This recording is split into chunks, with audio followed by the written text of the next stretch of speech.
오후 3시에 기도 시간이 되어서 베드로와 요한이 성전으로 올라가는데 나면서부터 못 걷는 사람을 사람들이 떠매고 왔다.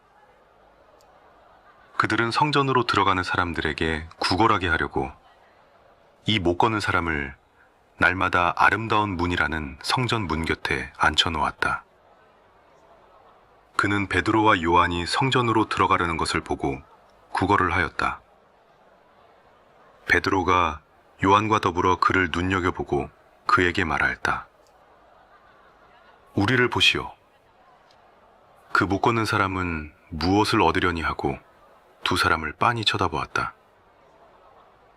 베드로가 말하기를 은과 금은 내게 없으나 내게 있는 것을 그대에게 주니 나사렛 예수 그리스도의 이름으로 일어나 걸으시오 하고 그의 오른손을 잡아 일으켰다. 그는 즉시 다리와 발목에 힘을 얻어서 벌떡 일어나서 걸었다. 그는 걷기도 하고 뛰기도 하며 하나님을 찬양하면서 그들과 함께 성전으로 들어왔다.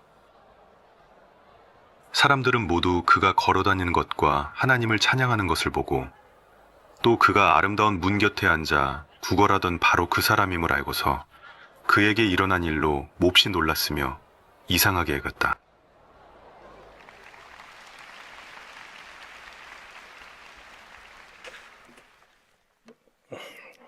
제가 겪은 이야기로 오늘 밤 이야기를 말씀을 시작하고 싶습니다. 제가 신학교에 들어가서 만난 전도사님이 있습니다. 제가 다닌 서울신학대학교는 학교 식당이 매우 작았기 때문에 매일 점심시간마다 길게 줄을 서야 했습니다. 그런데 그 전도사님은 줄을 서지 않고 엄마 나왔어! 라고 소리치며 식당 부엌으로 들어갔습니다. 그리고 잠시 후 양푼 한가득 비빔밥을 갖고 나와서 정말 맛있게 혼자 먹었습니다. 우리는 그의 어머니가 식당에서 일하셔서 저런 특혜를 누리는가 보다 생각하며 매우 부러워했습니다. 그의 크리스마스 이브에 제가 볼 일이 있어서 학교에 갔습니다. 그런데 그 전도사님이 손에 선물을 가득 들고 식당으로 가는 모습을 보았습니다. 얼마 후 제가 용무를 마치고 커피를 마시기 위해서 식당으로 갔는데 식당 문 앞에서 식당 부엌에서 일하는 할머니들과 그 전도사님이 작별 인사를 나누고 있었습니다. 그가 들고 가던 선물들을 그 할머니들이 하나씩 들고 계셨고 그런 모습을 들킨 전도사님이 나를 보자 매우 민망해 하셨습니다. 그와 함께 학교 문을 나오면서 저는 그에게 상황 설명을 들을 수 있었어요. 먼저 그의 어머니는 식당에서 일하지 않으셨습니다. 그리고 그 전도사님은 우리 동기들 중에서 가장 가난한 학생이었습니다. 매 학기 등록금이 없어서 분납을 해야 했었으니까요. 그런데 어느 날 그가 학교 식당에서 고생하시는 할머니들을 발견했답니다. 그분들은 모두 남편을 잃은 과부였고 매우 가난한 할머니들이었습니다. 그리고 학교에서는 아무도 그분들에게 관심이나 눈길을 주지 않았지요. 그들은 단지 식당에서 일하는 가난한 노인, 노동자들이었기 때문에 그렇습니다. 이런 사실을 알게 된 전도사님은 자기도 가난하지만 1년 동안 용돈을 100원, 200원, 1000원 모아서 성탄절이 되면 벙어리 장갑과 양말을 사서 그 할머니들께 드렸습니다. 그런 선물을 받은 할머니들끼리 부엌에서 모여서 회의를 했고 만약에 그 전도사님이 식당에 찾아오면 언제든지 양푼 비빔밥 한 그릇을 시원하게 말아서 주기로 결정했답니다. 그래서 전도사님은 매일이 아니라 종종 식당에 문을 열고 들어가면 그 할머니들을 모두 엄마라고 부르면서 문을 들고 갔고 그러면 얼마 있다가 모든 사람들이 부러워하는 그 양푼 비빔밥을 들고 나온 거죠. 할머니들은 자신들을 엄마라고 부르고 그 문을 열고 들어와 주는 그 전도사님을 위해서 기쁨으로 그 바쁜 중에 양품 비빔밥을 비벼줬고 마치 친자식 밥 먹이듯이 그 모습을 기뻐하셨답니다. 덕분에 항상 쓸쓸하고 초라했고 냄새나던 그 학교 식당 부엌이 그 전도사 때문에 한박 웃음꽃이 피었대요. 저는 그날 그의 이야기를 듣고 하나님의 샬롬이라는 게 별게 아니고 이런 거구나 하는 생각을 했습니다. 그런 일들이 우리 안에서 소소하지만 진하게 재현되기를 기다리면서 이제부터 오늘 본문의 말씀을 함께 읽어봤으면 좋겠습니다. 먼저 구걸하는 장애인들이 등장하죠. 오늘 본문 같이 한번 읽어보겠습니다. 한번 같이 읽어볼까요? 시작.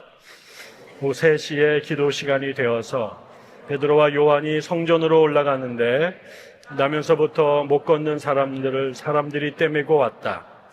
그들은 성전으로 들어가는 사람에게 구걸하게 하려고 이 못 걷는 사람을 날마다 아름다운 문이라는 성전 문 곁에서 앉혀. 그는 베드로와 본문을 잠깐 요약하면 이렇습니다. 오후 3시 기도 시간에 베드로와 요한이 성전으로 올라갔습니다. 그때 나면서부터 걷지 못한 한 장애인을 여러 사람이 데리고 왔습니다. 그들은 성전으로 들어가는 사람들에게 구걸하게 하려고 날마다 그 장애인을 아름다운 문이라는 성전 문 앞에 놓아두었지요. 때마침 그는 베드로와 요한이 성전으로 들어가는 것을 보고 구걸을 시도했습니다. 여러분, 이 불쌍한 남자를 한번 주목해 보십시오. 그는 선천적인 장애를 안고 태어났습니다. 그가 태어난 순간 인간으로서의 그의 삶은 이미 그 끝까지 결정이 되었습니다. 그가 만약 왕실이나 귀족 혹은 재벌의 자녀로 태어났다면 비록 그가 장애인으로 태어났어도 그의 인생은 지금과는 달라졌을지 모릅니다. 하지만 그에게 그런 행운은 없었던 것 같아요. 고대 사회에서 장애를 가진 채 평범한 집안에서 태어났으니 그에게 고등교육을 받거나 특별한 기술을 습득할 기회조차 없었을 것입니다. 다른 장애인들처럼 그도 일정한 나이가 되었을 때에 먹고 살기 위해서 길바닥에서 구걸을 시작했겠지요. 그렇게 하지 않으면 그런 사람이 생존할 기회나 가능성이 없었기 때문에 그렇습니다. 그러면 이런 장애인을 둔 그의 가족은 어땠을까요? 그들이 그를 위해서 해줄 수 있는 일은 사실 거의 없습니다. 만약 그들이 막강한 권력이나 넉넉한 재물 혹은 든든한 인맥을 소유했다면 이 불쌍한 사람 하나쯤 거뜬히 돌봐줄 수 있었겠지요. 하지만 이 사람의 경우는 그런 처지가 못 됐던 것 같아요. 그가 구걸로라도 생명을 연장하도록 형제들이 길거리에 그를 데려다 놓고 좀 몇 푼 거두면 다시 집으로 데려오게 하는 것, 그게 가족이 기껏 해줄 수 있는 유일한 도움이었던 것 같습니다. 하반신 장애 때문에 힘들게 움직이는 그의 모습을 바라보는 것도 힘들고 남들에게 구걸하면서 땅바닥에 엎드려 있는 모습을 보는 것도 무척 고통스러웠겠지요. 하지만 그렇게라도 하지 않으면 살 수 없으니 그들은 장애인이든 그의 형제 자매든 그러한 일들, 그 구차스럽고 부끄러운 일들을 매일같이 반복하며 살 수밖에 없었을 것입니다. 언제 끝날지 모른 채 말이죠.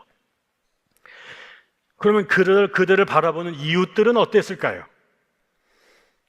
만약에 그들 중에 착한 사람이 있었다면 그들은 이 비참한 모습과 그의 처참한 처지를 동정해서 간혹 만날 때마다 주머니에서 동전을 꺼내서 던져 주었을 것입니다. 성전에서 기도하다가 가끔 그가 생각이 나면 가슴 아파하면서 기도를 해줄 수도 있었겠지요.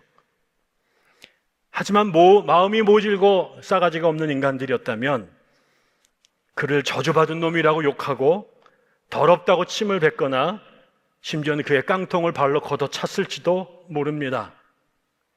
혹은 이웃들 중에 관리가 있었다면 도시의 미관을 해치고 성전의 품위를 떨어뜨린다면서 그를 단속해서 그곳에서 쫓아내려고 했었을지도 모릅니다.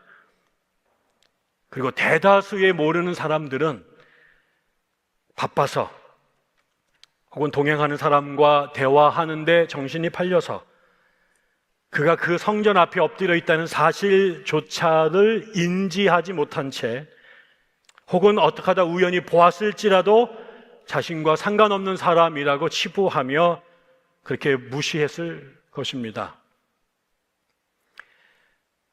그러면 식민지의 세금 징수에 집착했던 로마 총독부나 제국의 착취에 기생하며 자기 밥그릇을 챙겨 먹기에 바빴던 이스라엘 귀족들에게 이 장애인은 어떤 존재였을까요? 아마도 그저 처분해야 될 인간 쓰레기에 불과했을 겁니다. 사회복지나 복지국가라는 개념이 전혀 없던 시대에 무슨 말을 우리가 더 할 수 있겠습니까? 이런 상황에서 제국이나 식민지 정부가 장애인과 빈민을 위해서 할 수 있는 아마도 최대의 자비는 그냥 그렇게 먹고 살도록 그의 구걸 행위를 눈 감아주는 것 정도가 아니었을까요? 이처럼 개인적인 불행, 구조적인 모순, 또 시대적인 한계, 그 안에서 이 비참한 사람은 매일같이 사람들이 지나가는 성전 앞에 앉아 그저 불쌍한 표정으로 행인들을 바라보며 구걸했을 것입니다. 비록 선천적인 장애와 구걸 행위가 죽을 만큼 싫었겠지만 한편으로는 자기를 데려다주는 가족이 있어서 혹은 구걸하기 좋은 자리를 오늘 운 좋게 차지해서 다른 장애인에 비해 나는 그나마 팔자가 낫다고 생각했을지도 모르겠습니다. 그렇게 오늘도 그는 평상시처럼 같은 시간, 같은 장소에서 그가 할 수 있는 가장 불쌍한 자세와 표정을 지으며 행인들을 물끄러미 바라보고 있습니다. 그러다가 성전으로 바삐 걸어오던 베드로, 요한과 눈이 마주친 것입니다. 두 번째, 길을 잃은 종교. 수많은 사람이 기계처럼 정해진 시간에 성전을 향합니다. 도대체 이스라엘에게 성전이라고 하는 것은 무슨 의미였을까요? 우리가 아는 것처럼 유대인에게 성전은 우주의 중심이고 그들의 삶의 축입니다. 성전의 원형은 시내산에서 하나님의 지시에 따라 제작된 성막이고, 성막은 이 땅에서 특히 이스라엘 백성 가운데 하나님의 임재를 상징하는 법궤를 모신 이동 성전이지요. 가나안에 정착해서 사사시대를 통과한 후 솔로몬이 이스라엘의 최초로 아름다운 성전을 건축했지요. 하지만 BC 586년에 신바빌로니아에게 남유대 왕국이 멸망하면서 그 성전도 파괴되었습니다. 하지만 페르시아의 고레스 황제의 도움으로 성전을 재건했고, 세월이 한참 흘러 하스몬 왕조가 몰락한 후 로마가 지지해준 헤롯 왕이 막대한 돈을 들여서 그 성전을 재건했습니다. 이 과정에서 성전은 이스라엘 사람들에게 삶의 중심이고 존재의 동력으로 그리고 기능했지요. 그래서 그 성전의 순결을 보존하는 것, 그리고 그 성전에서 제사를 온전히 드리는 것이 이스라엘 민족의 과제고 사명이었습니다. 하지만 이토록 소중한 성전, 그리고 성전에 대한 극진한 신앙이 결정적으로 간과한 것이 있었습니다. 성전 신앙이 몰두하는 과정에서 성전을 통해 드러난 하나님의 뜻이 정작 끊임없이 외면당했던 것입니다. 그래서 예언자들은 성전 신앙 속에 상실되거나 왜곡된 하나님의 뜻을 끊임없이 통렬하게 비판을 했습니다. 우리가 잘 아는 이사야서 1장에 이런 말씀이 있습니다. 우리 큰 목소리로 한번 다시 읽어보겠습니다. 시작.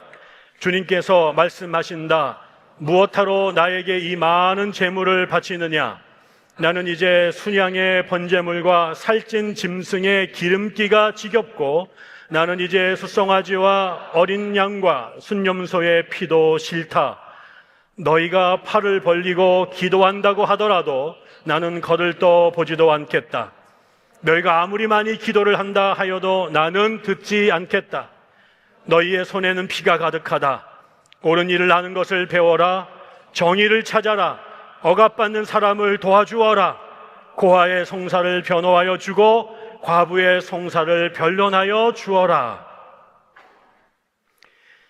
유대인들은 자신들이 하나님의 특별한 민족임을 재확인했고 하나님에 의해 회복될 민족의 미래를 꿈꾸었습니다. 하지만 이 위대한 성전과 그들의 강렬한 선민의식 그리고 철저한 종교 생활 속에서 그들은 불행히도 핵심을 놓쳤습니다. 그토록 정성스럽게 성전 예배에 참석하고 회당에서 성경을 공부했음에도 율법의 본질을 완벽하게 망각한 것입니다. 하나님이 정말 원하시는 것은 화려하고 사치스러운 제사가 아니라 고아와 과부로 상징되는 사회적 약자들을 돌보는 것이고 불평등한 세상에서 정의를 실천하는 것입니다. 그런데 지금 이 웅장한 성전 앞에는 날 때부터 걷지 못해 평생 거린으로 산 사람이 엎어져 있습니다.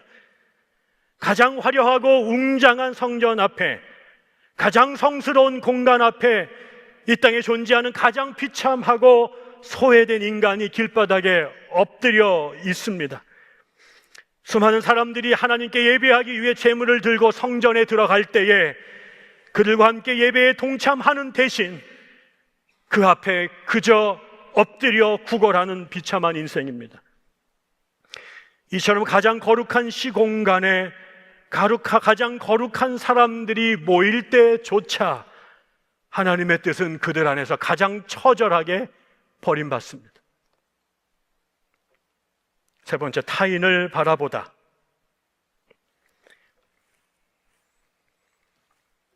다음 사도행전 말씀 다시 한번 읽겠습니다. 같이 읽습니다. 베드로가 요한과 더불어 그를 눈여겨서 보고 나서 베드로가 요한과 더불어 그를 눈여겨보고 나서 다른 유대인들처럼 제자들 베드로와 요한도 관행에 따라서 성전으로 올라갔지요. 수많은 사람이 떼를 지어 성전으로 몰려들었지요. 이런 상황에서 베드로와 요한은 같은 시 공간에서 성전을 향해 분주히 움직이던 다른 유대인들과는 다른 모습을 보였습니다. 무엇보다 두 사람은 그렇게 분주하고 정신없는 상황에서 자신을 애타게 바라보는 거린을 발견하고 걸음을 멈추었습니다. 성전의 위용에 압도되고 거대한 군중팀에서 떠몰리며 무엇보다 정해진 기도 시간을 준수해야 한다는 의무감에 휩싸일 때 주변의 사소한 일은 쉽게 눈에 들어오지 않습니다. 설령 보았을지라도 계속 주목하는 것은 더욱 힘든 일입니다. 그래서 바쁘고 분주하다라는 것보다 더 현실적이고 그럴듯한 변명은 없습니다. 하지만 하나님의 나라는 이 세상과 조금, 그러나 아주 뚜렷하게 다릅니다. 주변 사람들이 급하고 분주하다는 현실적인 이유로 외면했던 사람들을 우리 주 예수는 결코 외면하지 않으셨고 그들의 신음과 절규를 직접 들으셨습니다. 무리에 둘러싸여 말씀을 전하시던 예수는 그물 씻는 일에 몰두해서 자신에게 관심도 두지 않던 시몬에게 먼저 다가가셨습니다. 수많은 군중에 휩싸여 길을 가던 중 자신의 이름을 목 놓아 외치는 시각장애인 바디메오의 절규를 예수께서 들으셨습니다. 이런 예수의 삶은 제자들이 계승해야 할 신앙의 유산입니다. 오직 성자 예수이기 때문에 가능했던 특별한 초자연적 행위가 아닙니다. 예수를 따르는 자라면 누구도 예외 없이 실천해야 할 삶의 양식이고, 그래서 예수께서 제자들에게 그렇게 하라고 끊임없이 반복해서 가르치시고 명령하신 겁니다. 대표적인 예가 선한 사마리아인의 비유이지요.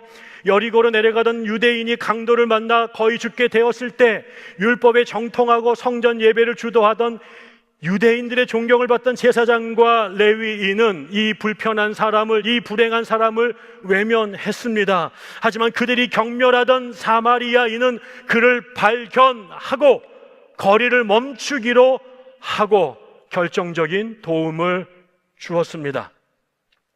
그렇다면 이 땅에서 하나님의 백성이자 예수의 제자로 사는 삶의 첫 걸음은 불행한 이웃을 우리의 눈으로 발견하는 것입니다. 그들의 고통을 외면하지 않고 그들의 비참한 현실에 주목하고 그들의 신음과 탄식에 귀 기울이는 것입니다. 그래서 지금 예수께 직접 배웠고 성령을 통해 깨달은 제자들이 그토록 분주하고 소란스러운 성전 앞에서 그 아무도 주목하지 않았던 거린을 발견할 수 있었던 것입니다.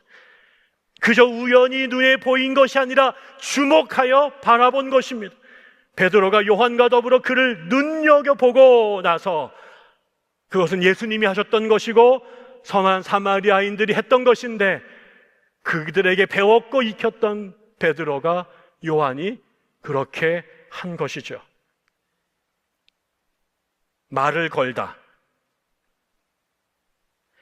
사도행전 3장 4절 이렇게 되어 있습니다. 같이 읽습니다. 그에게 우리를 보시오 하고 말하였다. 그에게 우리를 보시오라고 말하였다.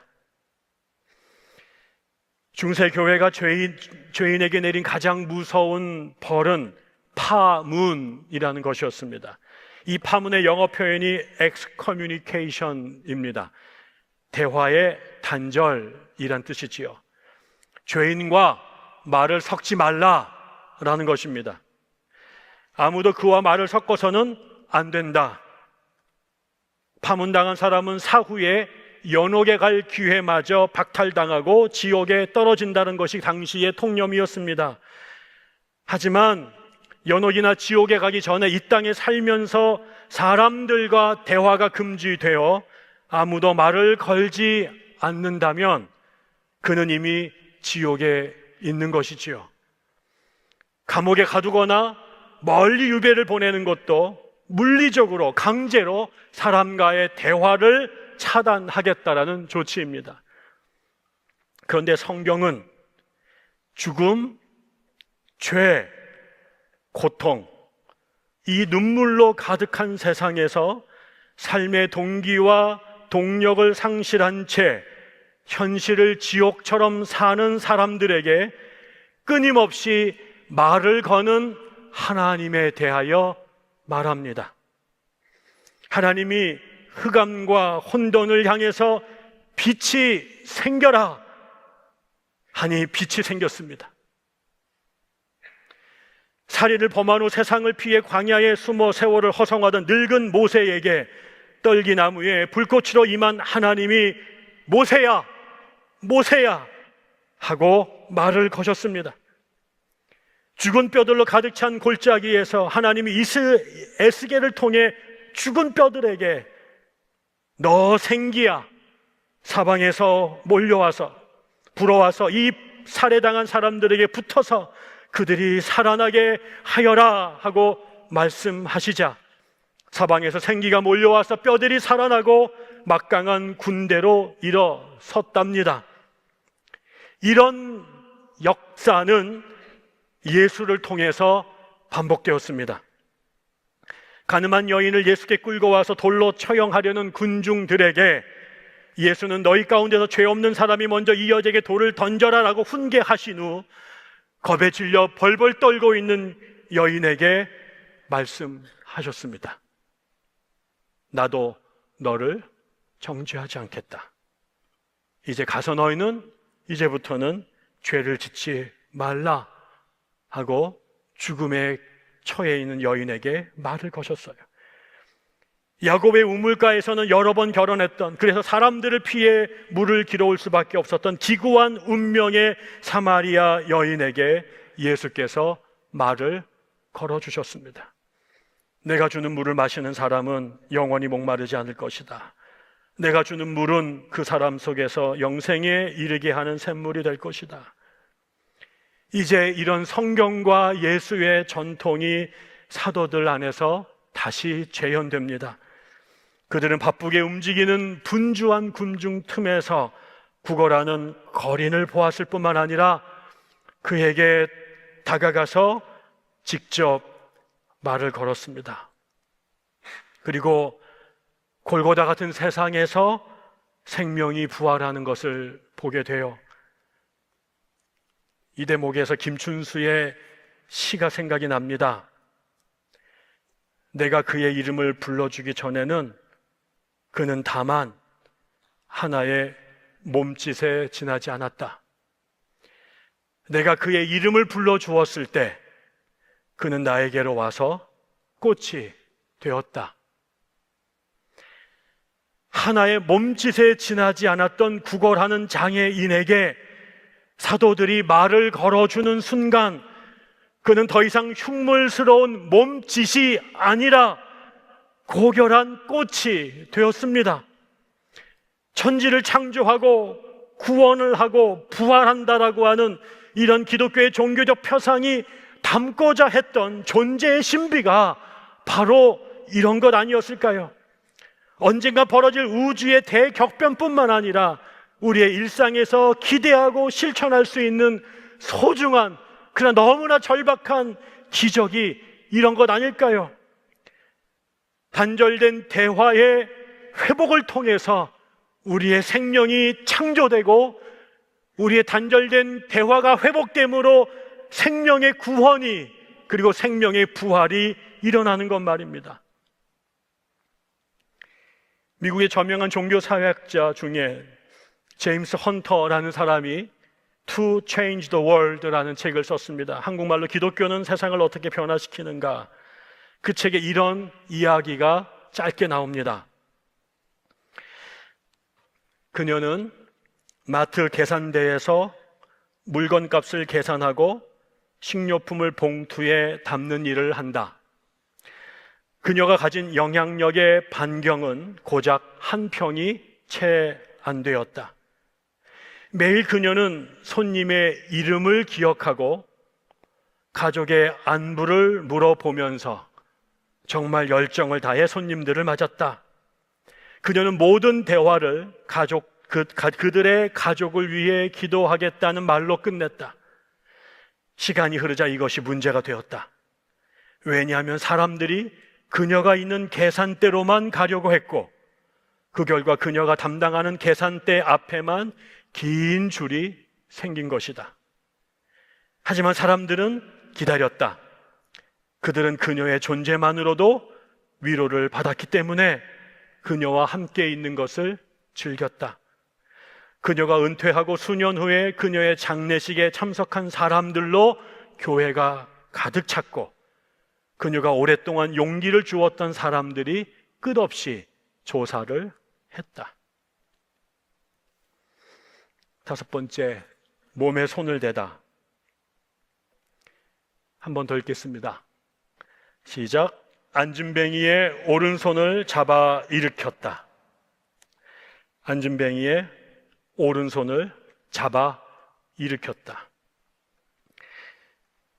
얼굴을 바라보고 말을 건 제자들은 이제 거린의 손을 강하게 붙잡았습니다.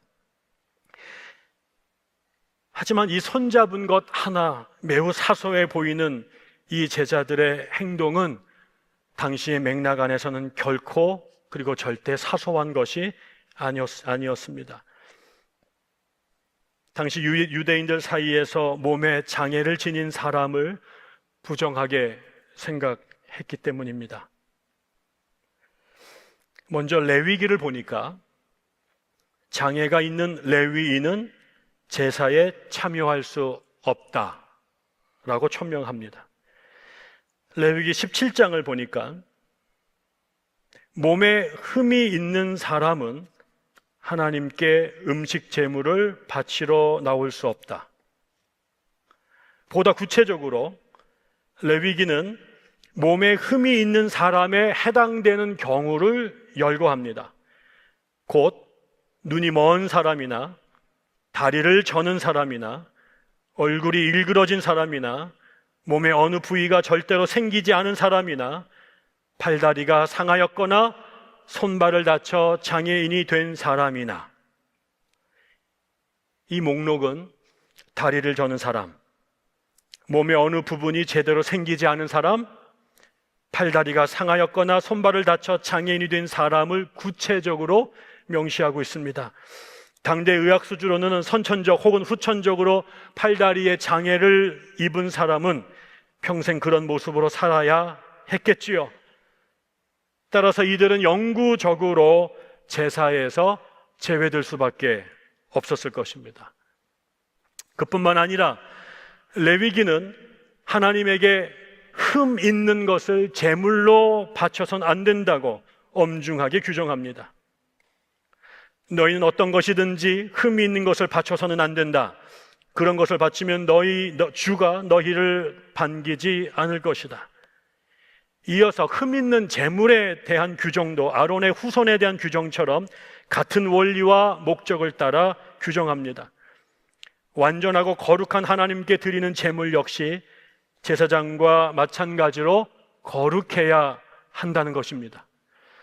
눈이 먼 것이나 다리를 저는 것이나 어떤 부위가 잘린 것이나 고름을 흘리는 것이나 오미 난 것이나 종기가 난 것을 주께 바쳐서는 안 됩니다. 그런 것들을 제단 위에다 놓고 불살라 주에게 바치는 제물로 삼아서는 안 된다. 레위기 22장 22절이죠. 여기에 올라온 목록 중에도 다리를 저는 것이 있습니다.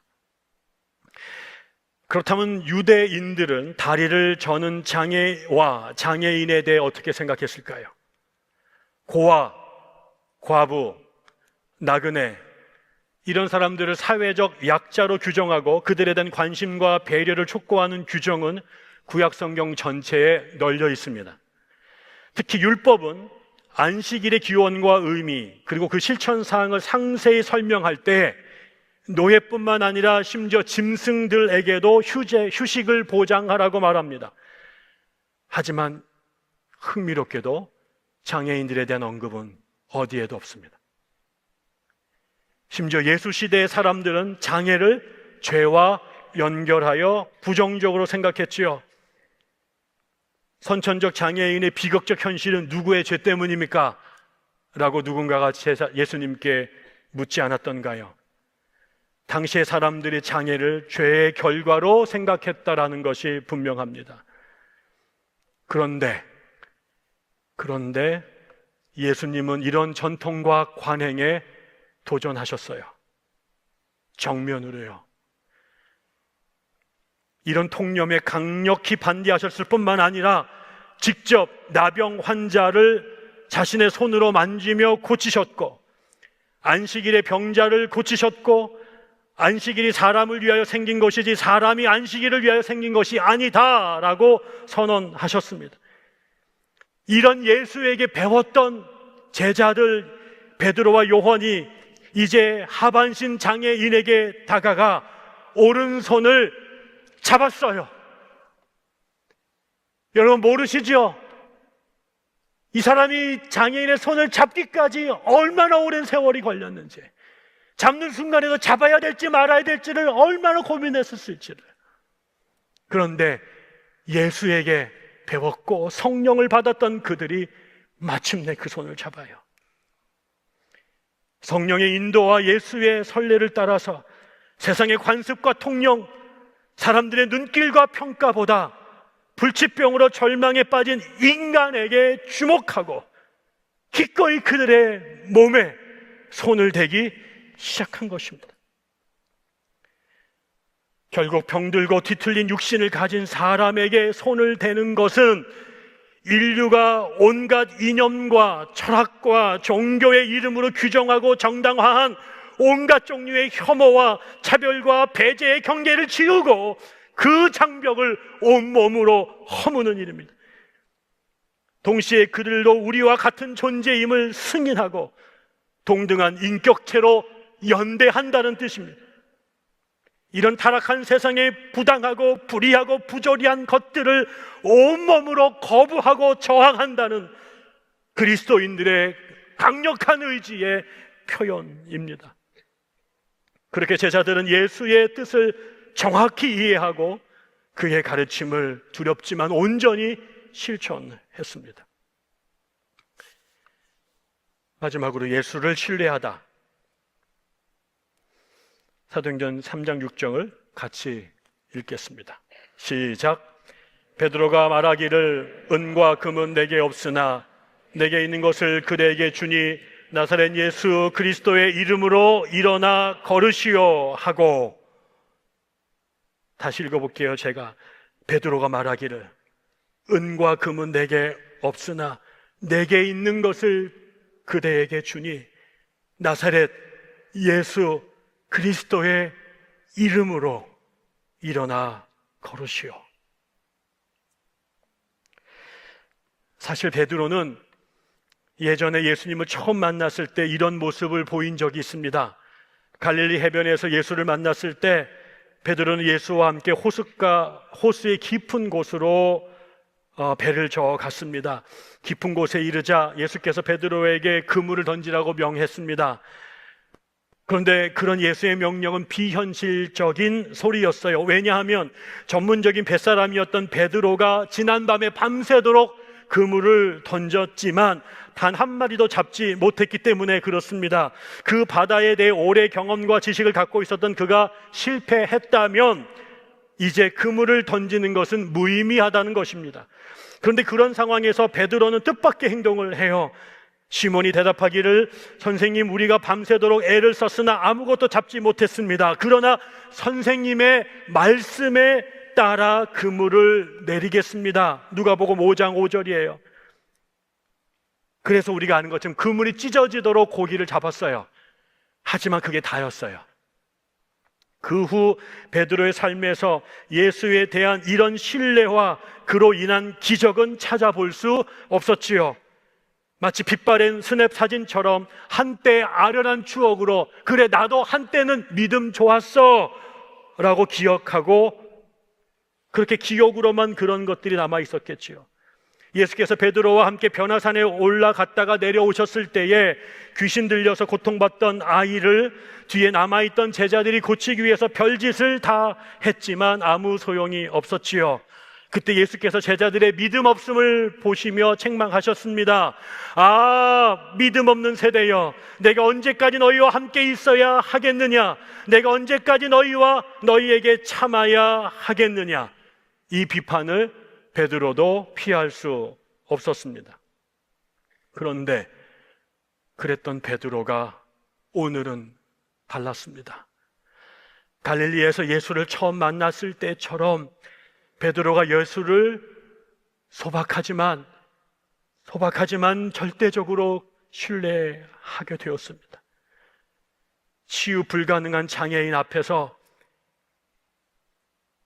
이 말도 안 되는 현실 앞에서 그 장애인이 이렇게 사는 모습이 너무 속상하고 답답한데 내가 해줄 수 있는 게 아무것도 없어서 그때 그가 현실에 압도되는 대신 자신을 살리셨던 그 예수를 절대적으로 신뢰하기 시작해요. 그래서 그의 손을 잡아요. 그리고 일으켜요.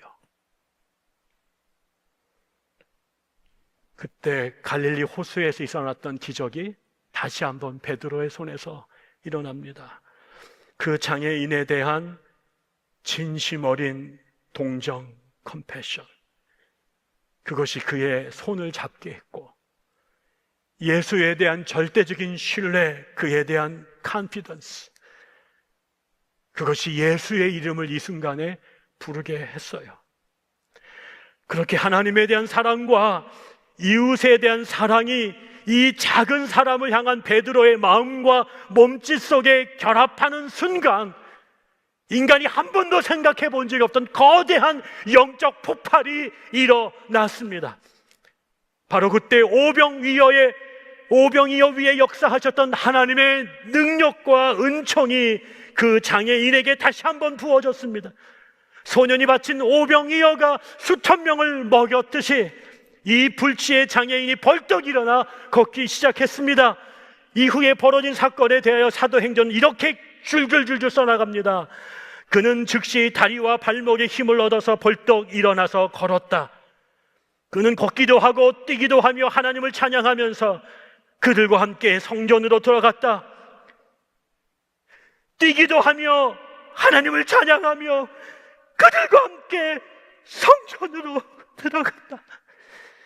사람들은 모두 그가 걸어다니는 것과 하나님을 찬양하는 것을 보고, 또 그가 아름다운 문 곁에 앉아 구걸하던 바로 그 사람임을 알고서 그에게 일어난 일로 몹시 놀랐으며 이상하게 여겼다. 사람이 베드로와 요한 곁에 머물러 있는데 사람들이 모두 크게 놀라서 솔로몬 행각이라고 하는 곳으로 달려와서 그들에게 모여들었다. 그 선천적인 장애인의 육체가 회복이 되었습니다. 스스로 걷고 뛸 수 있게 된 것이지요. 뿐만 아니라 남들이 예배 드릴 때 한 번도 그 예배 자리에 가지 못했던 그가 하나님을 찬양할 수 있었고, 다른 유대인들처럼 성전에 들어갈 수 있었어요. 믿음과 신앙 공동체가 저주받은 그에게도 회복이 된 것입니다. 뿐만 아니라 이 사건은 주변 사람들에게 큰 충격이 되었으며 그들이 베드로와 요한 곁으로 모여들었습니다. 그렇게 하나님의 나라가 교회에서 길바닥으로, 그리고 성전으로, 그리고 이방인들에게 확장이 되었습니다. 이제 이 이야기는 성경의 이야기에서 우리들의 이야기로 넘어와야 합니다. 매년 우리는 이 자리에 모입니다. 우리에게 성령과 말씀이 너무나 간절히 필요하기 때문이지요. 그렇다면 왜, 도대체 무엇 때문에 우리에게 성령과 말씀이 필요할까요? 성령과 말씀으로 충만해서 도대체 무엇을 하겠다는 것일까요? 왜 우리는 이 자리에 모여 말씀을 듣고 성령의 충만을 기다리는 것입니까? 그것은 우리끼리 이 아름다운 휘튼 캠퍼스에서 이렇게 신실한 형제 자매들과 함께 신앙의 축제를 벌일 때, 이곳에 오고 싶어도 올 수 없는 사람, 같은 인간으로 태어났지만 인간으로 동등하게 대접받지 못하는 사람, 도무지 하나님을 찬양할 수 없는 사람, 우리 곁에 존재하지만 우리의 눈길도, 우리와 대화도, 우리와의 신체적인 접촉도, 우리와 어떤 인격적 관계도 맺을 수 없었던 우리들의 보이지 않는 이웃들을 빠르고 정확하게 발견할 수 있는 눈, 그들에게 다가가 말을 걸을 수 있는 용기, 그들의 손을 잡아줄 수 있는 믿음, 그리고 그들과 함께 살아갈 하나님이 주신 꿈을 우리가 얻기 위함이 아닐까요? 그렇게 우리 안에 온전한 샬롬을 경험하고 회복해서 우리가 경험한 그 샬롬이 교회 담장 밖으로 확장되도록 하기 위함이 아닐까요? 부디 이번 집회 동안에 살아계신 성령 하나님께서 우리 가운데 오순절 마가 다락방처럼 임하셔서 말씀으로 저와 여러분의 지성과 감성, 양심을 일깨우셔서 우리가 새로운 믿음, 새로운 감성, 새로운 용기, 그리고 새로운 꿈을 갖고 각자의 자리로 돌아갈 수 있기를 주의 이름으로 머리 숙여 부탁하고 축원합니다. 기도하겠습니다. 하나님, 오늘 우리에게 당신의 성령을 부어주십시오. 제발 우리에게 당신의 영을 부어주십시오. 그리고 우리에게 제발 말씀하여 주십시오. 우리의 눈이 열려 우리 곁에 있었지만 외면했던 우리의 이웃들을 발견하게 하시고 그들에게 먼저 말을 걸고 손을 내밀 수 있는 그 믿음과 용기를 주십시오. 그래서 그들과 우리 모두가 당신의 은혜와 사랑 안에서 회복되어 당신이 주시는 진정한 샬롬을 누리게 하시고 그 샬롬의 지경이 우리 안에서 교회 담장을 넘어 땅 끝까지 조금씩 그러나 결코 중단되지 않고 끝까지 확장되게 도와주십시오. 예수님의 이름으로 기도합니다. 아멘.